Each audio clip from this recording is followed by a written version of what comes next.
Bom dia, irmãos. Vamos para mais uma manhã de louvor, de adoração e de reflexão na palavra do Senhor. Eu escolhi 2 louvores esta manhã. Um fala sobre o amor perfeito de Cristo sobre as nossas vidas, né? Do poder que Ele tem para nos salvar, da maneira que Ele nos aceita do jeito que nós somos, cheio de falhas, cheio de medos, de temores e dúvidas, né? E o outro pede para que Deus nos abençoe, que Ele derrame a sua paz sobre nossas vidas, né? Que Ele venha derramar suas bênçãos sobre nossas vidas. E um louvor de gratidão também, né? Por tudo que Deus tem feito por nós e o que Ele há de vir a fazer. Amém? Então, que nesta manhã os irmãos se lembrem do grande amor que Cristo tem por nós e que devemos entregar tudo a Ele, conversar com Ele, porque tenho certeza que Ele ouve a cada dúvida, a cada temor, a cada desesperança que a gente tem no coração. Quando conversamos com Ele, Ele está sempre pronto a nos ouvir. Amém?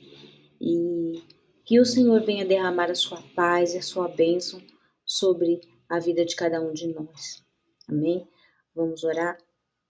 Senhor, que o Senhor possa falar aos corações nesta manhã, através do louvor, Senhor Deus, que o Senhor possa abençoar a cada vida, Pai querido e amado, que o Senhor possa entrar nos corações e nas mentes, Senhor Deus, e que cada irmão, Senhor Deus, tenha liberdade de falar contigo, Senhor Deus, e entregar tudo aquilo que tiver no coração, Senhor Deus, que tiver na mente, incomodando, Senhor Deus, porque tenho certeza que o Senhor ouve tudo o que a gente tem para te dizer e certamente, Pai querido e amado, nós temos um retorno através da sua palavra, porque o Senhor está sempre falando conosco, basta que nós inclinamos nossos ouvidos para te ouvir a sua voz, Senhor Deus. E que o Senhor possa abençoar a cada irmão nesta manhã, Senhor Deus, derramando da sua paz, abençoando os seus lares e vidas, Pai querido e amado, para que cada um de nós, Senhor Deus, continuamos fortalecidos, Senhor Deus, caminhando contigo, Pai querido e amado. Até que toda essa situação, Pai querido e amado, retorne à sua normalidade, Pai querido, que nós consigamos nos reunir novamente, Senhor Deus, cultuar o Senhor no templo, Pai querido e amado. Que o Senhor continue, Pai, cuidando de cada irmão, Senhor Deus, com o cuidado que o Senhor tem sempre, Pai querido. Nós te agradecemos, Pai querido, por tudo que o Senhor tem feito por cada um de nós, pelos milagres, Pai querido, pelas intervenções, Senhor, pelos livramentos, Pai querido. Nós te agradecemos, Pai querido e amado, que o Senhor venha abençoar a cada um de nós nesta manhã. É em nome de Jesus que oramos, agradecidos por tudo. Amém.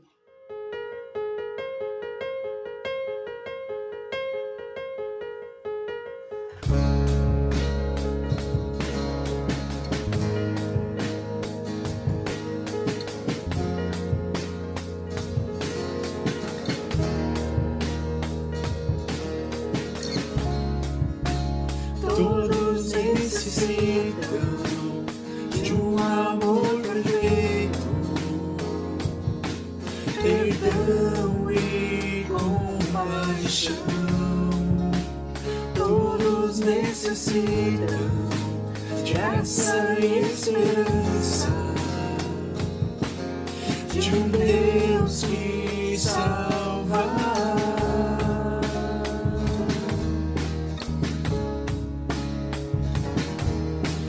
Cristo move as montanhas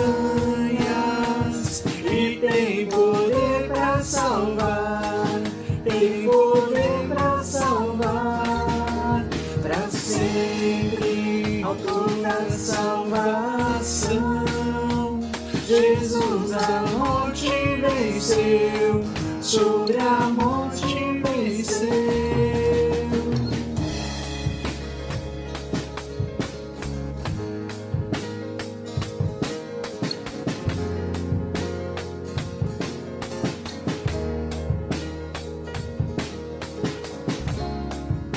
Aceitas com meus medos, falhas e temores. Enche meu viver, a minha vida entrego pra seguir teus passos. A ti me rendo.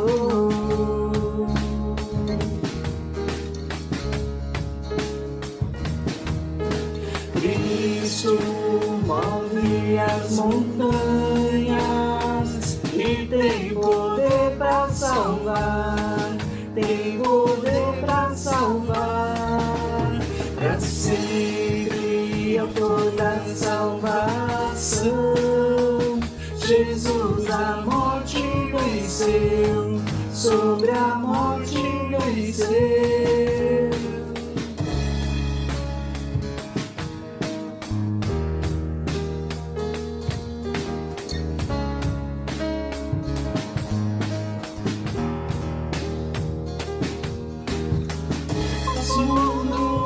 Brilhará a luz, cantamos para a glória do Senhor Jesus. Faça o mundo ver brilhar a luz, cantamos para a glória do Senhor Jesus. Cristo move as montanhas e tem poder pra salvar, tem poder pra salvar, pra sempre é toda salvação. Jesus a morte venceu, sobre a morte venceu. Cristo move as montanhas e tem poder pra salvar, tem poder pra salvar, pra sempre é toda salvação. Jesus a morte venceu, sobre a morte venceu. Faça o mundo ver brilhar a luz, cantamos para a glória do Senhor Jesus. Faça o mundo ver brilhar a luz, cantamos para a glória do Senhor Jesus.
bênçãos, sendo neste povo transformado em povo teu.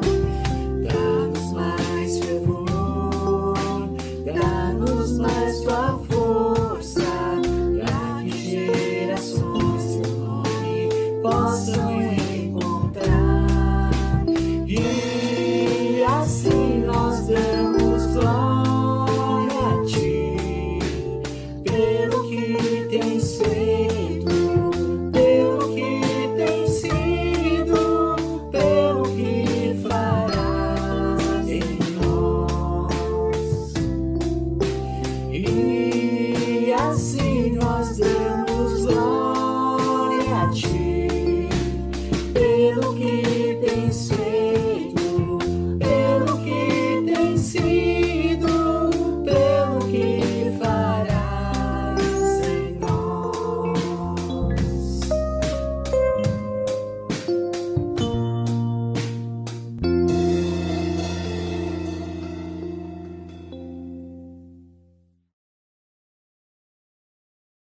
Amém.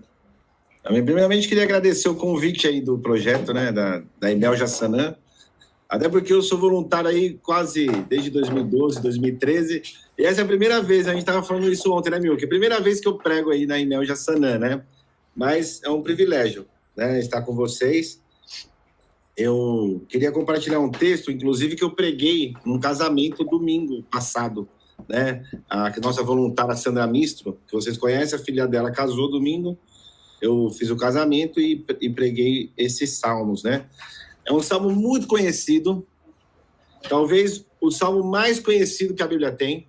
É um salmo muito simples, mas é um salmo também muito rico de informações, né? Que é o Salmos 23. Então, eu acho que muitos sabem de cor como eu, inclusive eu vou recitá-lo, né? Eu estive em Israel em 2016, e onde fica o túmulo de Davi, você tem que recitar salmos e passagens da Torá. Eu recitei esse salmo lá, né? Então, toda vez que você chega no túmulo dele, é uma tradição, né? Você recitar um salmo de cor ou alguma coisa. Aí eu lembrei do Salmo 23 e eu queria recitá-los aí. Quem quiser acompanhar na sua Bíblia, ou quem quiser lembrar na sua cabeça, aí, na sua memória, porque é um salmo muito conhecido, é um salmo de Davi que diz assim: o Senhor é o meu pastor e nada me faltará. Deitar-me faz em verdes pastos, guia-me mansamente às águas tranquilas. Refrigera minha alma, guia-me nas veredas da justiça, por amor do seu nome. Ainda que eu ande pelo vale da sombra da morte, não temerei, pois tu estás comigo. A tua vara e o teu cajado me consolam. Preparas perante mim uma mesa, na presença dos meus inimigos. Unges a minha cabeça com óleo, e o meu cálice transborda. Certamente que a bondade e o amor me seguirão todos os dias da minha vida, e eu habitarei na casa do Senhor para todo o sempre. Amém? Amém. Eu quero agora fazer uma oração para a gente começar essa pregação. Senhor, nós te louvamos, nós te agradecemos por essa manhã, primeiramente porque o Senhor nos deu a oportunidade de estar vivos no meio de um caos dessa doença que é a Covid. O Senhor nos poupou até aqui, Senhor. Alguns o Senhor curou, outros o Senhor não permitiu que pegasse essa doença, alguns o Senhor levou, mas eu queria pedir a sua proteção, o seu cuidado, a sua paz, o seu amor sobre cada um de nós. Agora que acabamos de falar da tua palavra, que foi lida e explicada, que o Senhor possa nos abençoar, e que a tua palavra que é viva, que é eficaz, que transforma vidas, ó Pai, possa atingir os nossos corações essa manhã. Em nome de Jesus, amém. Eu gosto muito de ler sobre guerra, de ver episódios de guerra, como que a estratégia de tal país que guerreou com outro, não porque eu gosto de guerra, mas porque eu gosto de ver o que aconteceu nas guerras, né? Então, nós vemos que tem um livrinho muito conhecido, que é um livro do Sun Tzu, chamado A Arte da Guerra. Esse livro do Sun Tzu é um livro de estratégia, na verdade, é um livro que hoje é utilizado nas faculdades de administração para falar sobre estratégia, né? E o Sun Tzu fala de diversas coisas que não podem faltar numa guerra. Uma delas, que me chama a atenção, é comida. Um soldado que vai para uma guerra, ele tem que ter lá um estoque de comida, né? Tem que ter toda uma parada. Não pode faltar armamento, não pode faltar estratégia, né? E quando a gente fala desses salmos, né, do Salmos 23, me vem logo Davi, né? E eu imagino assim, e quando a gente lê o livro do Leonardo Boff, chamado Salmos 23 mesmo, O Senhor é meu pastor, nesse livro ele fala que Davi escreveu esses salmos para uma guerra, antes de uma guerra. Então Davi já não era mais pastor de ovelhas, Davi ele já era um rei de Israel, e ele então, Davi foi um rei que viveu em guerra, diferente de Salomão. Salomão era um rei estratégico, e ele casava com as filhas dos reis de outros países, até para evitar guerras, para fazer alianças para a construção e para a expansão do reino. Já Davi não. Davi era um rei guerreiro. Davi era um rei que viveu em guerras. Então Davi conhecia muito da arte da guerra. E nós vemos, e eu imagino esse salmo, Davi chamando o seu exército antes mesmo de uma guerra. Então eu queria que vocês imaginassem Davi, né, na sua varanda, ou na torre de Davi, no lugar mais alto do palácio, os soldados tudo lá embaixo, ele olhando para todos os seus soldados, e ele começa então a falar: olha, vocês vão para uma guerra, mas não temam, porque o Senhor é o meu pastor e nada vai faltar. Davi ele começa a utilizar uma figura de linguagem muito conhecida para ele, que é a figura do pastor de ovelhas. Porque antes de ser rei, como nós sabemos, né, quando ele teve a unção ali de Samuel, né, Deus o chamou, ele era pastor de ovelhas, né? E é interessante isso, porque Davi estava fadado a ser pastor de ovelhas por muitos anos da sua vida. Por quê? Porque a profissão de Israel era passada de pai para filhos. E Davi era um caçula de muitos irmãos, como a gente vê na unção mesmo que ele teve ali. O Samuel vai chamando todos os seus irmãos e ele chega por último ali dos filhos de Jessé, né? Então, como que funcionava a cultura da profissão? Por exemplo, Jesus era filho de quem? Do carpinteiro. Por quê? Porque Jesus também foi carpinteiro. E é legal que tem um historiador no livro Jesus Histórico, que ele fala que Jesus também foi pedreiro, né? Então, tanto marcenaria e o ofício das obras ali, Jesus fazia isso muito bem.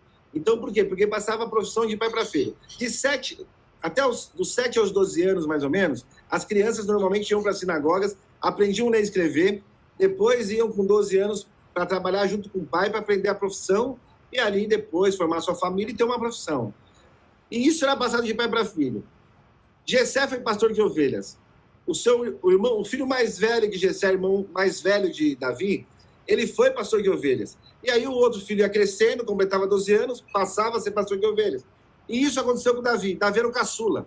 Para Davi deixar de ser pastor de ovelhas, ele teria que crescer, casar, ter um filho homem, passar o ofício para esse filho com uns 12 anos de idade, e só depois ele poderia deixar de ser pastor de ovelhas. Mas Deus escolheu para ser rei.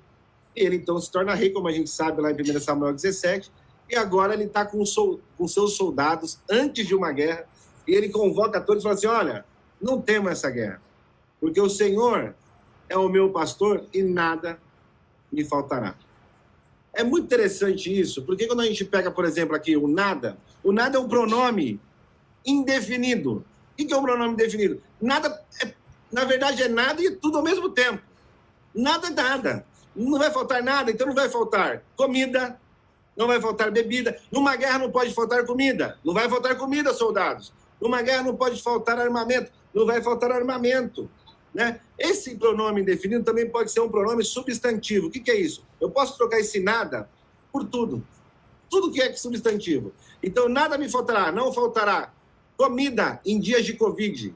Não faltará vacina em dias de calamidade. Não faltará um abraço. Não faltará um cobertor em dias de frio. Não faltará nada. E nós estamos vivendo no momento do nosso país, no momento que eu atendo as pessoas estão desempregadas, preocupadas, as pessoas tendo necessidade, vídeo Projeto Atos, né, que todo sábado lá dou uma cesta básica, né, para aquelas famílias tão necessitadas, e às vezes eu vou atender ali, eu fico pensando o seguinte: essas pessoas passam tanta necessidade, mas eles têm o Projeto Atos, tem o Centro Espírita lá que eles vão também, tem outros projetos que eles procuram, e sempre tem uma cesta básica, sempre tem um arroz, sempre tem um feijão. Deus não tem deixado faltar nada para essas pessoas que o Projeto Atos atende. Deus não tem deixado faltar nada na minha vida. Deus não tem deixado faltar nada na sua vida. Então, para que ficar preocupado? Se tem um lugar que a gente tem que ter preocupação, é na guerra, né? Olha só, vocês vão para a guerra, mas não se preocupem. É isso que Davi está falando para os seus soldados. Não se preocupem, vocês vão para a guerra, mas não tenham medo, não temam se vai faltar alguma coisa, que não vai faltar nada. Porque vocês vão ter tudo nessa guerra, né? Qual que é a sua guerra diária? Qual que é a guerra da sua vida? O que está faltando aí para você? Está faltando alguma coisa? Davi diz para os seus soldados que não vai faltar nada. O ser humano, por excelência, ele é preocupado, né? Nós somos preocupados por excelência. Existe aquela linha da psicologia que diz também que nós somos ansiosos por excelência. Todo mundo tem um pouquinho de ansiedade. Tem aquela ansiedade do senso comum que é: eu vou viajar no final do mês, já vou lá e arrumo minha mala, de tão apressado, né? Esse tipo de ansiedade é uma pressa. Mas tem aquele tipo de ansiedade da psicologia que gera medos. Então eu fiquei desempregado. Eu vou fazer meus cálculos aqui, dá para eu ficar 6 meses ainda, né? E se eu não arrumar um serviço depois de 6 meses? Eu vou passar fome. E aí começa a vir aquela preocupação, aqueles medos que a gente começa a antecipar. Isso é a preocupação da psicologia, que gera a síndrome do pânico, que gera as ansiedades que geram doenças de saúde mental. E isso está assolando a nossa sociedade no geral, né? Eu fui chamado nesse último mês de julho e agosto, muito para dar palestras para empresas e para professores de escolas, diretorias de educação, para fazer vídeos mesmo, fazer palestras, como voltar no pós-pandemia para o trabalho. As pessoas estão com medo de voltar, as pessoas estão com medo de como que vai ser esse novo, né? E a gente, e nós evangélicos, e nós filhos de Deus, quais são as nossas preocupações numa guerra diária que a gente vive? A gente vive uma guerra diária todos os dias. Todos os dias a gente vive numa guerra. E qual que é a nossa preocupação? Davi, ele fala assim para os seus soldados: não se preocupem, porque nada vai faltar. O nada para você poderia ser qual palavra aí? Não vai faltar saúde, não vai faltar alimento, não vai faltar carinho, não vai faltar amizade. O que não vai faltar para você? O que você está precisando hoje? Do cuidado de Deus. Porque esse salmo é um salmo de cuidado. Porque um pastor tinha que cuidar das ovelhas. E Davi está falando assim: se o pastor que cuida das ovelhas é Deus, ele também vai cuidar do seu exército, o exército de Israel. Não temam, não tenham medo. Então a primeira coisa que eu queria deixar para vocês nessa manhã é que nada vai faltar para você. Lembrando que o nada aqui pode ser tudo. Não vai faltar nada. Não vai faltar tudo aquilo que você precisa. E o que você tem precisado nesses dias? O que você tem estado preocupado nesses dias? O que se preocupa nesses dias de Covid? A segunda lição que eu vejo aqui, nesse texto, é: guia-me mansamente às águas tranquilas. Refrigera minha alma, guia-me mansamente às águas tranquilas. Olha só, o pessoal vai para a guerra. Se uma coisa que falta em guerra é paz. E ele está falando assim: olha, vai ter paz na guerra. É uma coisa mais paradoxal do mundo. Olha, o pastor, ele vai fazer de tudo para guiá-los em águas tranquilas. Águas tranquilas e pastos verdejantes, né? Os pastos verdejantes, né? Quando eu estive lá em Israel, eu estive no deserto da Judéia. Hoje é um lugar que se concentra ainda pastores balduínos, que são os pastores estilo Davi, na época. Eles ficam entre o deserto e a região de uma cidade. Então, eles ficam na beira lá, entre a Judéia e o Rio Jordão, que é uma área onde tem água e onde vai ter plantação. E eles ficam nas divisas do deserto com alguma cidade frutífera. Então, por exemplo, eles ficam entre a divisa de Jerusalém com a Judéia, nas divisas da cidade das Palmeiras, que é Jericó, e Judéia, porque ali eles conseguem sair do deserto, eles se acampam no deserto e eles vão para a cidade todos os dias com as ovelhas. Só que nesses caminhos, são caminhos perigosos. São caminhos que eles precisam ter calma, eles precisam levar todos os dias as ovelhas para pastarem, eles têm que levar todo dia as ovelhas para beber água, né? Nós vemos lá, por exemplo, o tanque de Betesda, né, que fica em Jerusalém, era também um tanque que eles levavam ovelhas para beber das águas dali, né? Era uma cisterna muito grande e, segundo a Bíblia lá em João, diz que o tanque de Betesda ficava próximo à porta do quê? Porta das ovelhas, né? Por que porta das ovelhas? Porque era uma entrada que eles levavam as ovelhas para beber água. Então, as ovelhas precisavam de águas tranquilas. Ou seja, se levasse para o Rio Jordão, por exemplo, no dia de correnteza, uma ovelha poderia se perder e o pastor tinha que zelar por seu nome. Por isso que ele fala assim, por amor do meu nome. O pastor tinha que zelar o nome dele. Então, assim, a ovelha precisava de paz, de tranquilidade, tanto para a pastagem quanto para beber a sua água tranquila, sem medo de vir um outro animal e atacar, e o pastor ficar tranquilo também, né? Então, no meio de uma guerra, uma das coisas que precisa é de paz, né? É de tranquilidade. Mas isso não é paradoxal? Se ele vai para a guerra, ele não vai ficar atento o tempo todo? Ele não vai ter que ficar alerta o tempo todo? Sim, mas em meio à guerra, Deus vai dar paz para a sua ovelha. Olha só que coisa mais bonita isso que Davi está falando, né? E hoje eu tenho ouvido e visto muitas pessoas que vivem sem paz. Sabe aquele negócio de eu preciso reclinar minha cabeça e deitar no travesseiro à noite, ter paz? Ter paz comigo mesmo, ter paz com as pessoas. Né? A semana passada na Cantareira aí, né? Aí perto do Tucuruvi, aí, perto do Jaçanã, uma briga de trânsito. Um outro pega, saca a arma e mata o homem na frente da mulher e do filho. Isso aqui pertinho da gente, né? A gente não anda em paz no trânsito, a gente não anda em paz no nosso trabalho, a gente não anda em paz na família, a gente não anda em paz. E não tem coisa melhor do que você ter paz. Paz é ausência de guerra. E Davi está dizendo para eles assim, para os soldados que vão para uma guerra, olha, vai ter pasto verdejante e vai ter águas tranquilas, tá bom? Porque o pastor tem que fazer isso com as ovelhas, senão ele perde uma ovelha. E ele está falando assim, Deus não vai perder ninguém aí nessa guerra. Né? Então, a primeira coisa é que nada vai faltar. Segunda coisa, vai ter paz. Qual que é a paz que você precisa? Eu sei a paz que eu preciso. E você? Qual que é a paz que você precisa? A terceira e última lição que a gente vê aqui, desse texto de Davi, são duas figuras de linguagem agora. Ele pega um pedacinho da figura de linguagem do pastor e agora ele vai usar uma figura de linguagem do anfitrião. Ele usa dois exemplos aqui. Aí ele fala assim, ainda que eu ande no vale da sombra da morte, não temerei mal algum. Porque tu, pastor, tu, Deus, estás comigo. A tua vara e o teu cajado, que são um dos dois principais, né, aparatos ali do pastor, a tua vara e o teu cajado me consolam. Agora sim entra a figura do anfitrião. Preparas uma mesa perante mim, na presença dos meus inimigos. Unges a minha cabeça com óleo, o meu cálice transborda. Certamente que a bondade e o amor me seguirão todos os dias da minha vida e habitarei na casa do Senhor para todo sempre. O que é isso? Um pastor, né, inclusive é muito legal isso, um pastor tinha guerra com outros animais que queriam vir e tragar uma ovelha.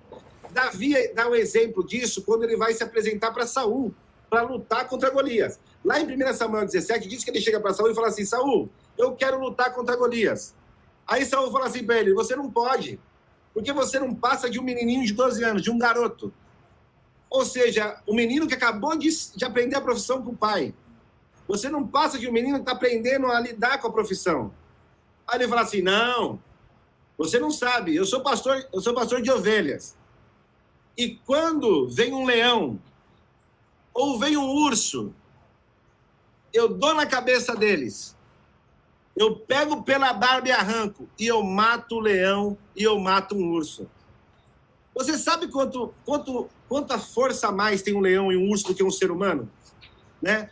Chegam a dizer que a mordida de um bicho desse tem mais de 1 tonelada de força. Davi diz o seguinte para Saul, eu sou apto, porque eu matei já leão e eu já matei urso. Ou seja, quando eu passava com as minhas ovelhas no Vale da Sombra da Morte, o que eram vales da Sombra da Morte? Normalmente, lugares estreitos onde passava uma ou duas ovelhas no máximo e o pastor não conseguia acompanhar. Ou lugares muito estreitos, ou lugares que tinha realmente ursos e leões, eles chamavam de Vale da Sombra da Morte. Provavelmente, quando eles chegavam ali, tinha resto de animais mortos ali, e eles pensavam, temos que tomar cuidado nesse ponto. Esses vales da sombra da morte eram lugares que os soldados talvez teriam que combater numa guerra, e certamente teria um grande embate e poderiam morrer, mas mesmo nesse lugar de Vale da Sombra da Morte, o Senhor ia dar proteção. O Senhor ia cuidar, né? Eu estive num lugar chamado Tel Megido, ou Vale do Armagedon, que foi onde Saul morreu com Jonatas, o seu filho.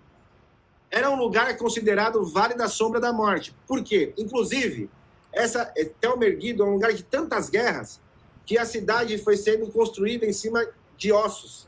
Então, é uma montanha hoje a cidade, e embaixo dela é um cemitério de muitas pessoas que morreram em guerra ali, Vale da Sombra da Morte. Então, ele usa a figura de linguagem do pastor que realmente, durante a lida da profissão, passa por esses lugares e tem que ter ali a vara, porque com a vara ele dava na cabeça do animal inimigo, e ele conseguia com um cajado puxar a ovelha de novo para o seu rebanho. Então nós vemos que com esses instrumentos ele salvaria a ovelha. E ele fala assim, Deus é como um pastor que salva. Mas há outra figura de linguagem também de proteção. Ele fala assim, olha, preparas uma mesa perante mim na presença dos meus inimigos. O que acontece? Tinha uma lei tribal na época de Davi. Qual que era essa lei tribal? Para aqueles que moravam principalmente em tendas, nas zonas rurais ou zonas de conflitos, em tendas, aqueles nômades da época, se tivesse uma briga entre duas pessoas e o fugitivo mais fraco estivesse fugindo e entrasse numa tenda de qualquer pessoa, não precisava ser uma tenda de um familiar, na tenda poderia ser a tenda de um desconhecido, mas ele fugindo, ele entrasse na tenda, aquele que está perseguindo não podia entrar atrás, não podia prendê-lo naquele dia, não podia matá-lo, não podia fazer o mal contra ele.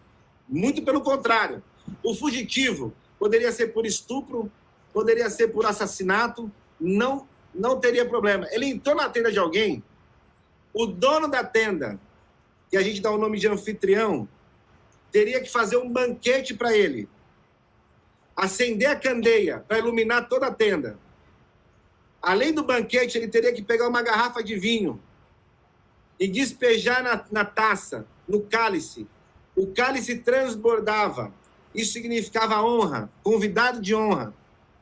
E aí, ele não poderia mandar embora da sua tenda aquele fugitivo sem ninguém que o pudesse acompanhar até a sua casa ou até um lugar seguro. Ele tinha que mandar 2 acompanhantes que dá vida ao nome no seu salmo de bondade e amor.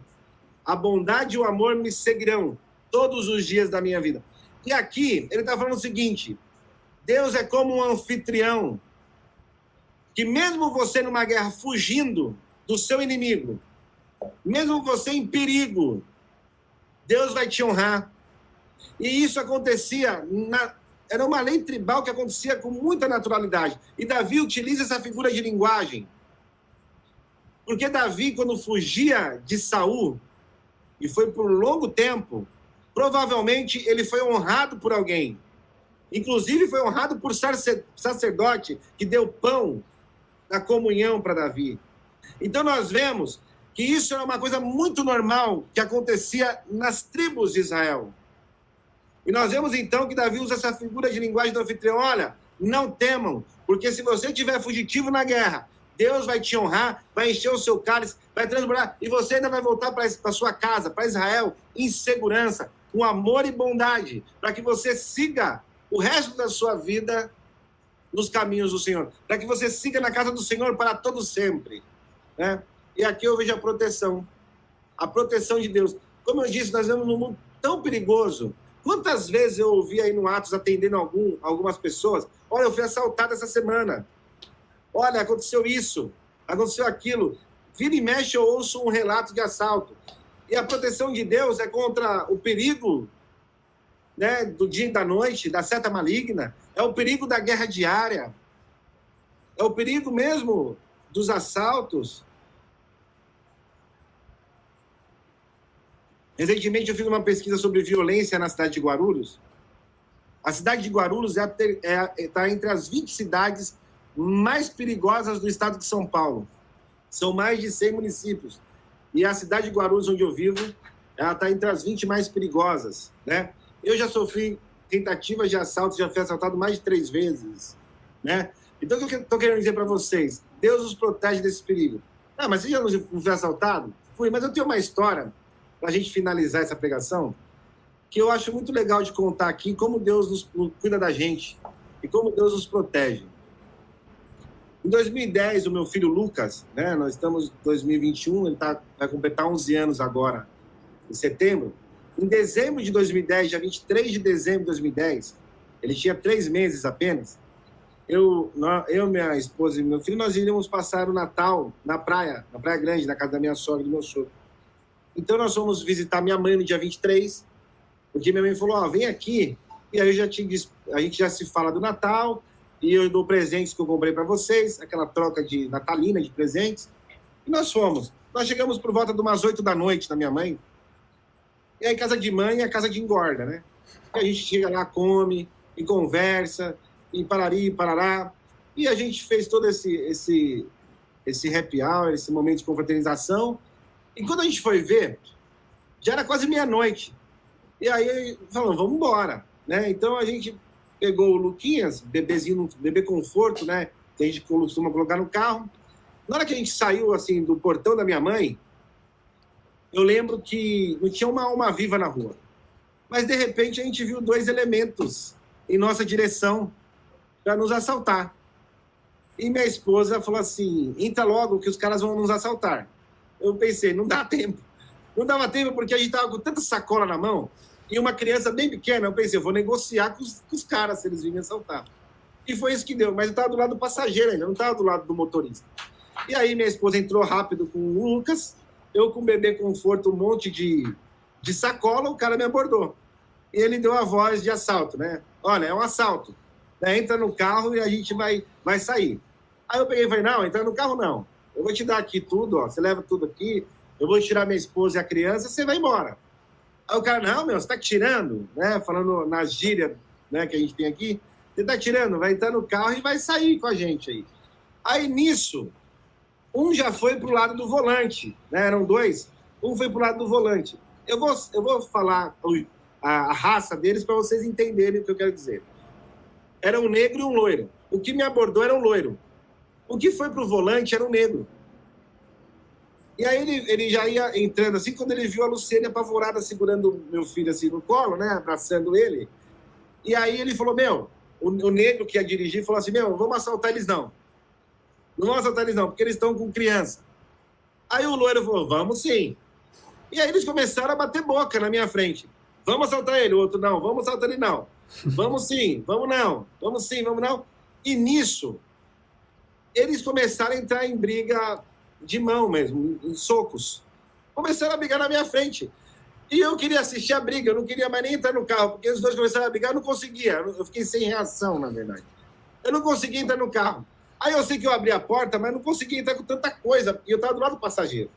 Aí eu sei que minha esposa largou o Lucas ali no chão do carro e pegou as coisas da minha mão e gritava, entra no carro. E os dois brigando no chão, os dois rolando, e o negro gritava, moço, entra no carro e sai. Entra no carro e sai. E aí eu entrei do lado do passageiro. Eu sempre fui gordinho. Um gordinho pular de um banco para o outro é mais difícil, porque tem um câmbio ali no meio do carro. Eu não conseguia passar para o lado do volante. Quando eu consegui passar para o lado do volante, o ladrão saiu, ele conseguiu levantar o carro com a arma, o alemão, e ele bateu. Se você ligar, eu atiro. Se você ligar o carro, eu atiro. Aí eu pensei, agora, o que eu faço? Eu tremia, não conseguia nem ligar o carro. Aí, nisso, a minha mãe, minha irmã, acho que ouviram a gritaria lá fora e abriram o portão. Nessa que abriram o portão da minha mãe fazia um barulho muito, né, um barulho forte. Aí eles falaram assim, tem gente saindo, saíram correndo pro outro lado da rua. Aí foi que eu liguei o carro e minha mãe viu eles e entrou correndo também e a gente conseguiu ir embora. O que eu quero dizer para vocês, né? que eu já tive uma proteção divina, né? Eu já tive. Deus desbaratinou os bandidos ali, na minha frente, né? E eu não sei o que poderia ter acontecido naquele dia, se a gente de fato fosse assaltado. O que eu sei é que Deus operou um grande livramento, porque nós vivemos e temos um Deus que nos protege, mesmo quando a gente nem imagina, ou quando a gente está distraído e vem alguém e fala, vamos assaltar aquele? Deus dá ordem ao nosso respeito e as coisas não acontecem muitas vezes, né? Então, nesse dia, Deus operou um grande livramento. Eu queria dizer que o nosso pastor é um pastor que não deixa faltar nada, é um pastor de paz, de muita paz, e é um pastor de muita proteção. Se você tiver esse pastor com você, eu tenho certeza que tudo irá muito bem, para a honra e glória dele. Amém? Deus abençoe, meus irmãos. Deus abençoe. Amém. Amém. Amém. Milk, agora é com vocês aí. Amém.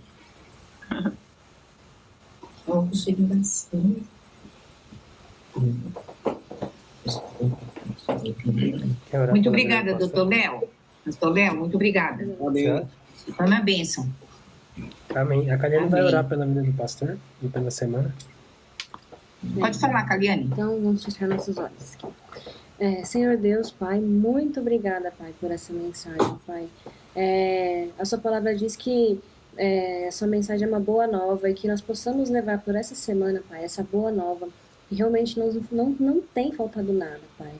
E eu agradeço muito pela vida de cada um aqui, pela vida do pastor Léo, pela sua família, pelos testemunhos de livramento que cada um aqui, eu tenho certeza que tem um para contar.